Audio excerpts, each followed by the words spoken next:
Hello everyone, welcome to the video tutorial where we will be discussing about operators and operands. What is an operator?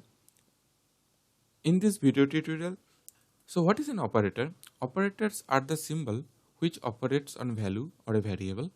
The entity on which an operator works is called operands.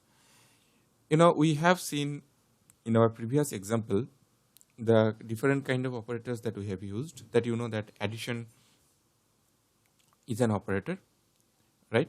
And also assignment is an operator.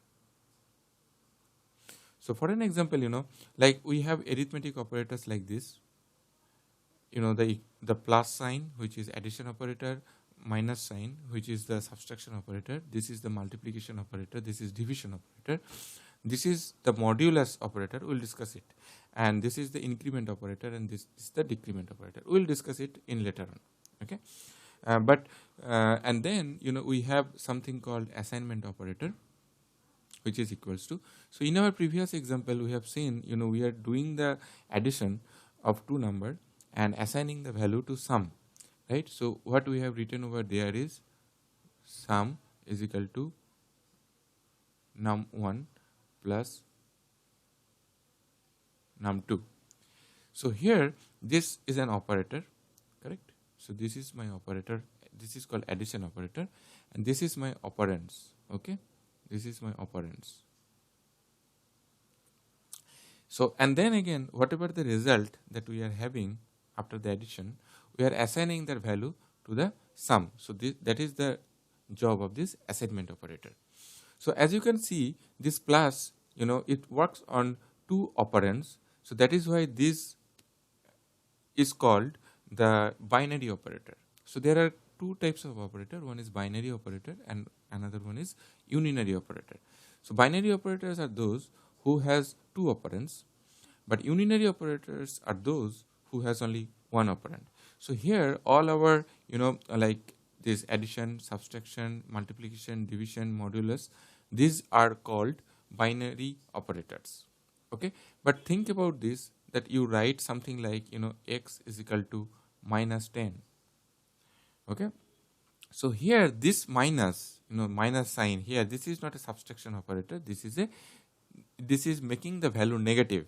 So this is, and this has only one operand, that is this called 10, right? So that is why this is called unary operator. So assignment is also a binary operator, and this increment and decrement is called also unary operator. We'll discuss it later on. And third kind of operators are there, which is called relational operators, which actually we'll be discussing into the next section, where we'll be discussing the decision control structure like if and else statements. This will come into those lectures. Now the logical operators are there. We'll discuss this also into the decision control. And bitwise operators are there. We'll discuss it also later. And other operators we have seen are comma, which we have seen its use in printf statement, and also the address of operator. So we have seen its use in scanf statement. Now the arithmetic operators, let's discuss details on the arithmetic operators. So for an instance, let's assume that we have two variables, which is a holds a value 10 and b holds a value 20. Okay, so the addition operator, what it does is basically adds two operands. We have seen this example. So a plus b will give a result of 30. This is the subtract operator, which is actually a minus b will give me the value minus 10. Then the multiplication operator, which will give a into b, a multiplied by b will give me 200. And the division operator, which will give the b divided by a will give me 2. So similarly, this is called a modulus operator. What does it does is the result it gives the remainder of the operation. After doing the division operation, whatever the remainder is there, it gives that as a result. So as you can see, if I divide b with a, so 20 divided by 10 doesn't yield any remainder, so that is why it is 0. But think about this, if you do a 5 mod 2,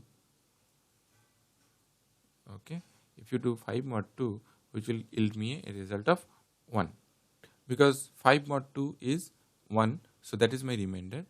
So another operator is our increment operator, which is double plus sign, and this increment operators actually increase the integer value by 1.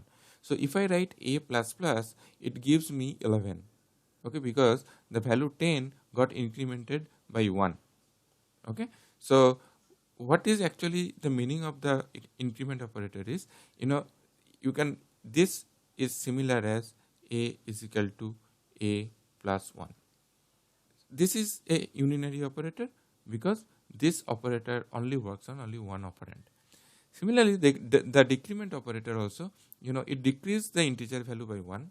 It's just opposite to the increment operator. And if the value of a is 10 and if I do a minus minus, it will give me the result 9. So what it does is a is equal to a minus 1. Similar to this, instead of writing this particular statement a is equal to a minus 1, I can write a minus minus.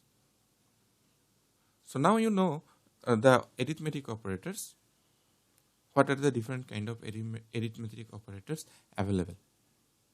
Now C has different kind of instructions. So one is our type declaration instruction.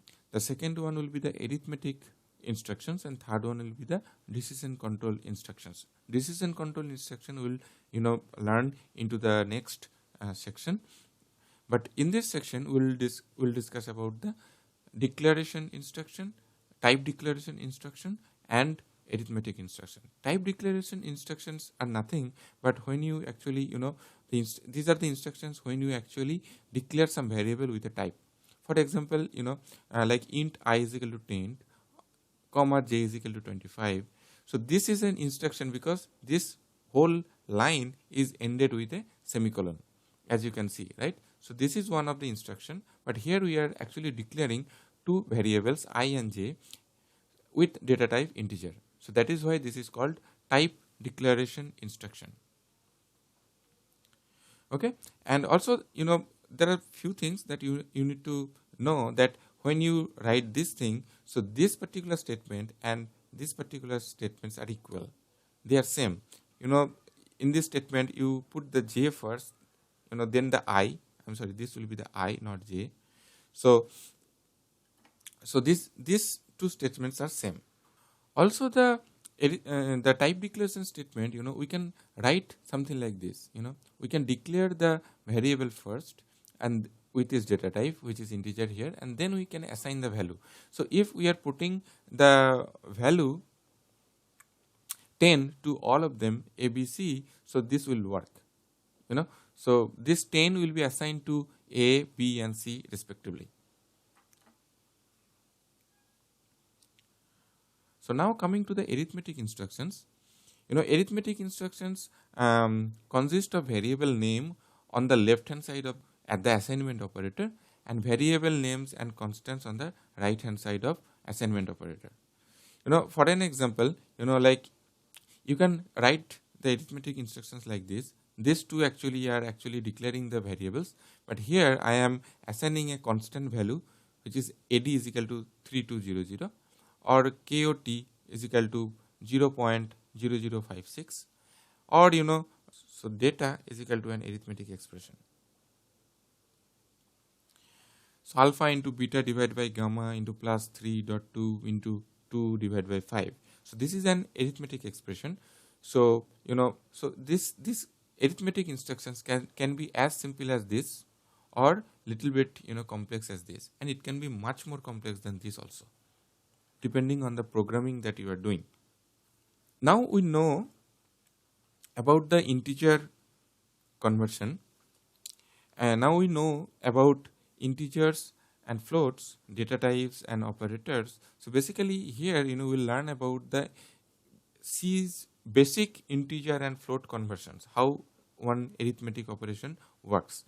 So take this point, an arithmetic operation between an integer and integer always yields an integer result, which I'll discuss. And again, second point is an operation between a real and a real is nothing but your float variable, okay, floating point numbers.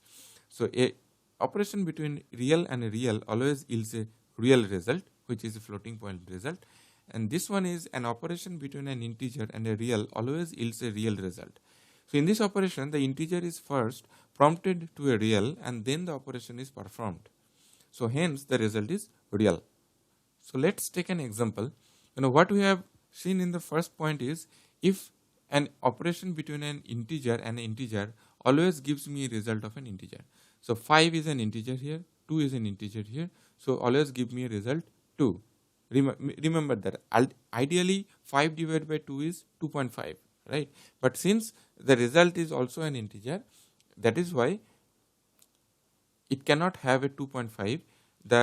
The decimal part has to be truncated. That is why the whole number 2, that is the integer number, is being resulted from here. But here 5.0 divided by 2, this gives me 2.5. Why? Because any operation between a float or real number and an integer number gives me real number. Remember the third point. So here the 5.0 is a floating point number, 2 is the decimal number, but the result will give me 2.5. Okay. Similarly, 2 divided by 5.0 will give me a result of 0.4. Okay. And 2.0 divided by 5.0 will give me a result of, this one will be 0.4. So this will be having 0.4. Okay. So because both of them are real, so of course the result will be real. So remember this logic when you have to be careful when writing the arithmetic expressions, because C implicitly applies this rule. Okay, and now we'll be discussing about the type conversion in assignments. Basically what happens in C automatically convert the type. So take this example, like we have a variable I as an integer, B as a float. Then what I am doing here is I am assigning a floating point value which is 3.5 into I. So but since I is a integer, so it will never take 3.5. Okay, so the ultimate result, it will be having I is equal to 3, because C implicitly converts this to integer value because I is an integer. But here I am assigning integer value 30 to B, but B is a floating point number variable. So B ultimately will be having 30.000. Okay, something like this. So B will be converted to 30.0000. So this is the automatic conversion that C applies. So you have to be very careful when you writing some program which involves these arithmetic operations.